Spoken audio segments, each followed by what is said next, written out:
It's an orange juice. What's up everyone, it's OJ and we've got a new legendary card. It's the Fisherman. It's a 4 elixir legendary card. Yes! You know what that means? That means a new, unique mechanic because it's a legendary. He does 190 damage with a 1.5 second hit speed, which works out to be 126 damage per second. He has 800 hit points and only targets ground units. That's important to note. He's both ranged and melee, having a ranged hook of 6 tiles. Armed with a hook and a fish, he'll reel units towards him. Anything he hooks is slowed by 35% for 2.5 seconds. Wait, that's 2 legendary mechanics. Left alone, he'll deal about 800 damage to your Princess Tower. This is not something you ignore.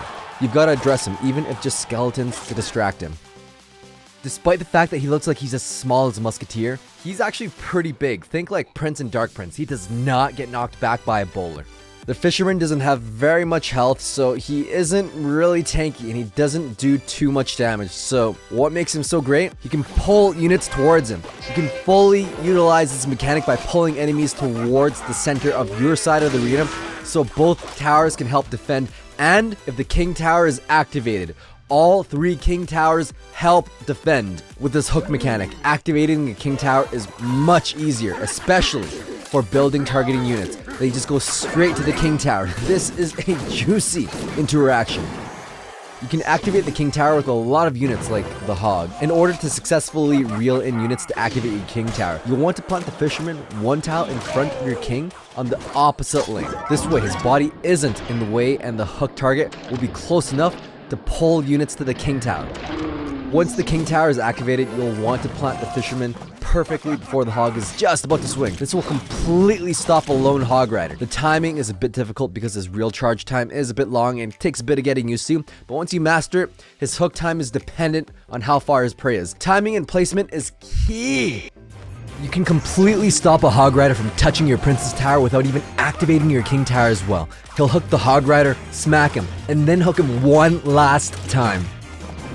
Be very careful of the timing. If you hook him right before the Hog swings, this cancels his swing animation, forces him to stutter, and allows your Fisherman to get 2 hits on the Hog Rider. This may seem like a perfect timing, but because he got a chance to hit him the second time and chase the Hog Rider, he did not hook the Hog Rider a second time. You can actually activate your King Tower against an enemy bowler. You must plant the Fisherman precisely on this tile. This is the perfect angle to activate the King Tower. This is especially useful against graveyard decks with bowler.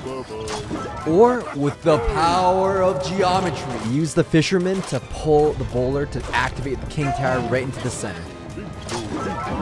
You can do this with Executioner too. It's just enough to activate the King Tower and they've still got to deal with your Fisherman after. The Magic Archer is a bit more difficult to pull off. He's too weak and will die if you plant the Fisherman a little too late. What you have to do is plant your Fisherman slightly earlier, right before the Magic Archer crosses the bridge, so he hooks him a bit earlier. He'll activate the King Tower right before he dies. Timing is key! You can use the Fisherman to pull units like Kite your P.E.K.K.A. and reel in other units towards your Death Ball. If you're using him to defend mortar, use him to bait out the first shot. He'll reel himself away from safety, but again, timing is key. He does one-shot goblins, so defending the goblin barrel will only result in 2 stabs. That's not too bad. Make sure to defend the outside goblins first, because the princess takes care of the inside goblin first.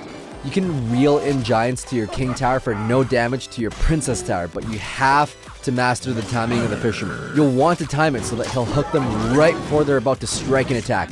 This will work on all the big boys, except the Mega Knight because of his jump, and the Royal Giant is just really long due to his range.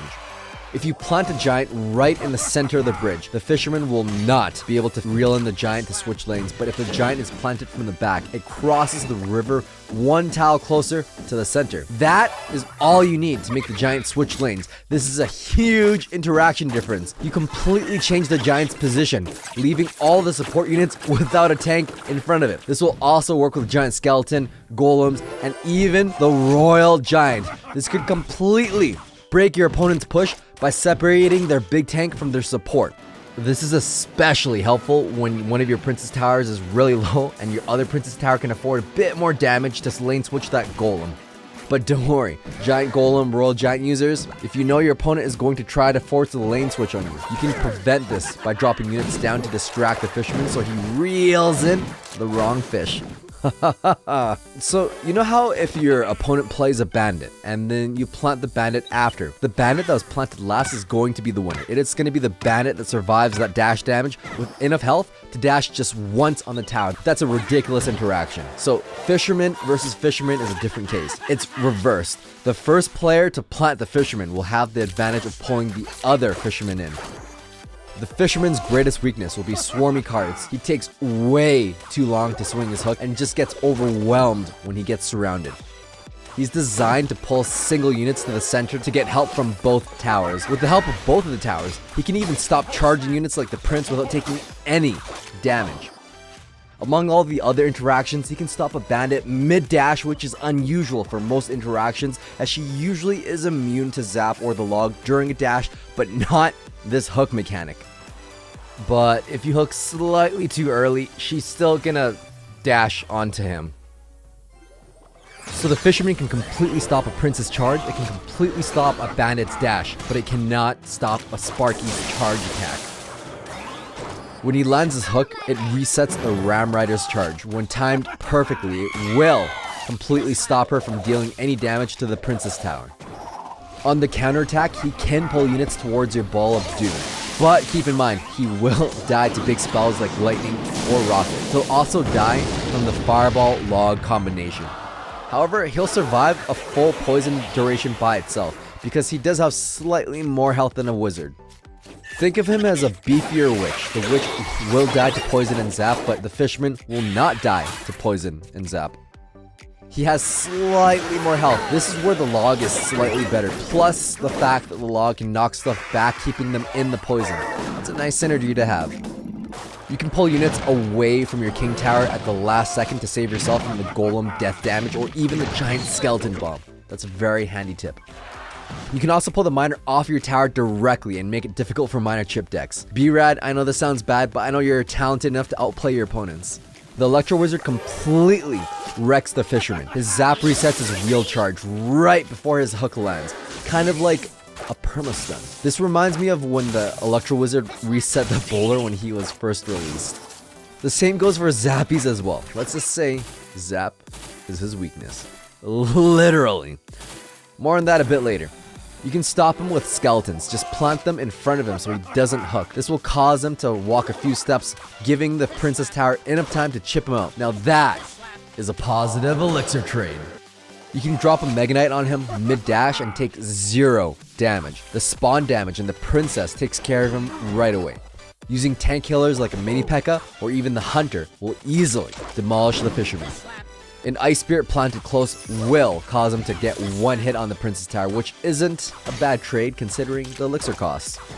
Unlike the bandit, once the fisherman connects his hook and starts reeling in, he is not invulnerable. Spells and even units will still be able to deal damage to him.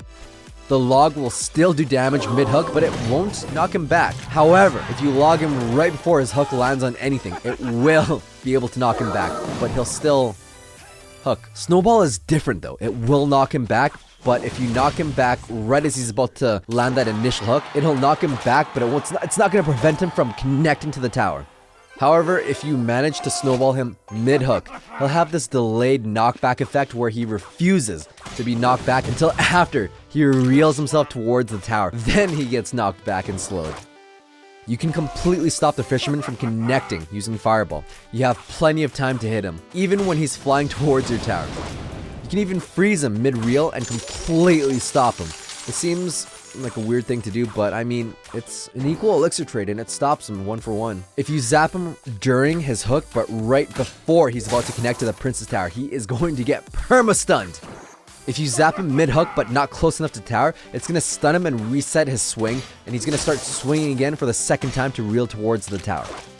If you zap him early enough, he'll take damage but will not get stunned, therefore does not stop reeling himself towards the tower. 3 different interactions with the zap, that's interesting. The only spell which isn't effective once he has hook on is the tornado. He will still reel towards your tower, but if you only have tornado, you can tornado him towards the king tower. He's quite heavy, so your tower will suffer 2 hits before being pulled. That's 380 damage, so think about that. So only do this if you have health for it. Any buildings will easily take care of the fisherman. He doesn't have enough health to take the princess tower, and not enough DPS to destroy any buildings. His ability to switch lanes for big tanks makes a huge difference. With all that support, without a tank in front, they're all vulnerable to splash units and spells. Plus, he can pull things to the center to get help from the other princess towers, which is amazing and helps against all single units, even defending against tanks. He's another card that can easily activate the king tower as well, so if 2 princess towers weren't enough, try with a 3rd tower. Graveyard got nerfed indirectly with the addition of the Fisherman's ability to activate the King Tower. He's an additional card that can activate as easy as Tornado. He is incredibly useful in defense due to his inexpensive cost. He's like a single targeting tornado that keeps on hooking until he dies. Once you use them on defense to defend against stuff like a Hog Rider or whatever building targeting units, you can let him cross the bridge alone and he's gonna deal 800 damage to the Princess Tower. But nobody's gonna let him do that, so they're gonna be down even more elixir than that. Another scenario, depending on the deck that you're using or that you're facing, after defending against the Hog, you can put a tank in front, Sparky in the back, and he'll hook anything into the Sparky. There are so many synergies. You can put a Dark Prince in front of him to protect him from his weakness of swarmy cards, or you can put a Mini P.E.K.K.A down so it'll hook Musketeers towards the Mini P.E.K.K.A. The synergies are unlimited. This card and its new hook mechanic is relentless and will hook a skeleton as fast as it can hook a golem. Overall, he's not strong in terms of health or damage, but he is a game changer. Breaking your opponent's big pushes and activating the King Tower creates a very good defense, and a good defense always wins the game. I can definitely see him in P.E.K.K.A decks, bridge spam decks, and maybe even a Sparky deck. If the Fisherman becomes meta, more bait and air archetypes will rise due to the fact that he can't touch air. Hope you guys enjoyed this video. Thanks for watching and stay tuned for more quality OJ.